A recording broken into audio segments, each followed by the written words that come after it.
Very good morning to you and welcome to the Qatar Global Security and Stability. Good morning, everybody. Thank you for coming. We are looking at phenomenal change around the world, and they are not having a voice. Democracy as we know it in the West is not.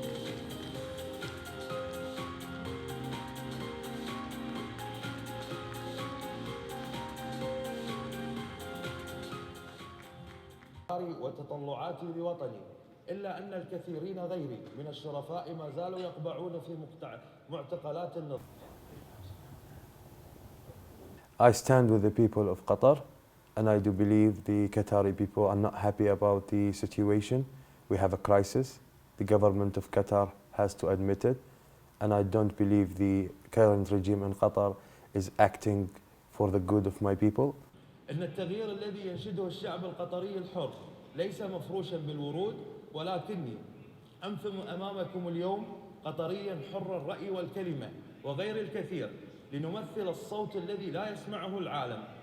And many people accused my first report, which we published recently, that we are promoting a coup in Qatar. We're not promoting anything. What we discussed is a very logic analysis about the current crisis. We said that we are thinking about a compromise solution, which is less likely because I don't see the Qatari regime sitting again with the leaders of GCC countries due to many facts, actually, because Qatar always been twisting the facts about what's happening.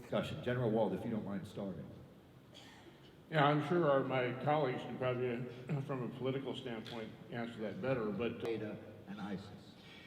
James, can I come to that question? Let me see if I can provide some kind of sort of overarching picture here. And the other Gulf states in fighting terrorism, but on the other, we know that they are funding. Actually, the people of the Arab souks turned on their leaders, and I knew it was coming. That given the fact that... Now you could see, if you talk about, for example, Muslim Brotherhood and their leaders, you will find them in Qatar.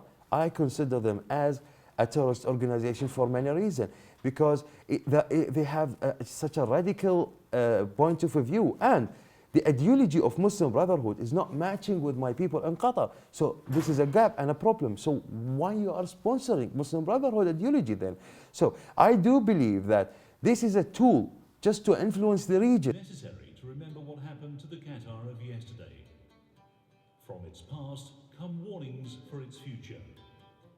If you talk about radical Islamists and sponsoring the political Islam ideology to influence the region and to put my people in risk, you saw what happened to our people in Iraq. We've been a target everywhere. Any Qatari traveling anywhere, we've been a target. And we are not welcome to many GCC countries because of what the government of Qatar doing. He joined the Sunday Times as a columnist. Ladies and gentlemen, please welcome to the stage James Rubin. We invited them. They are welcome to come. Listen to us. If they're not willing to listen to us in Qatar, come listen to us here. We are not radical people. We call ourselves as a reformist. The media calling us as an opposition is fine, I don't mind. But at the end of the day, we are a reformist. We need to reform Qatar from an absolute monarchy regime to a reformed constitutional monarchy regime.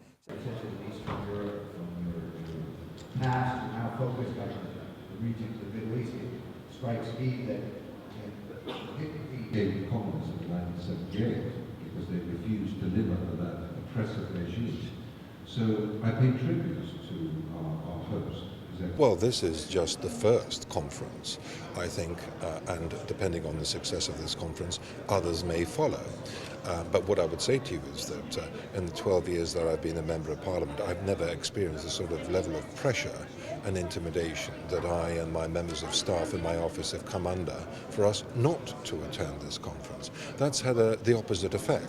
That's just made us even more determined to come. To help that enlightenment come earlier rather than pretending that we can enforce it at the point of affair. We believe there will be an Islamic which will assert these values, and we'll see them operating. When that happens, the world will have more. We have afforded the Qataris a lot of opportunities to come and address us from their perspectives. I met with the Qataris at RUSI, which is a defense institute. They also came to Chatham House. They've also come with senior members from their foreign office to address us in the House of Commons. As part and parcel of our democratic process, it's extremely important that in addition to listening to their perspectives, we listen to an alternative. And that's why I appreciate the fact that there are opposition figures in Qatar seeking to give a very different perspective. You know, we have strong relationships with the other Gulf states.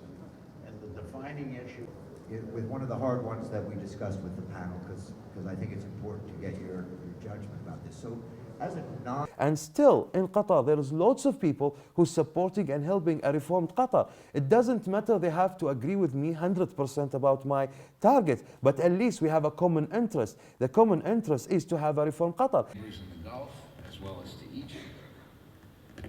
They've got links with Hamas, which is a threat. The Qataris say it's perfectly fine to, reopen relations with Iran.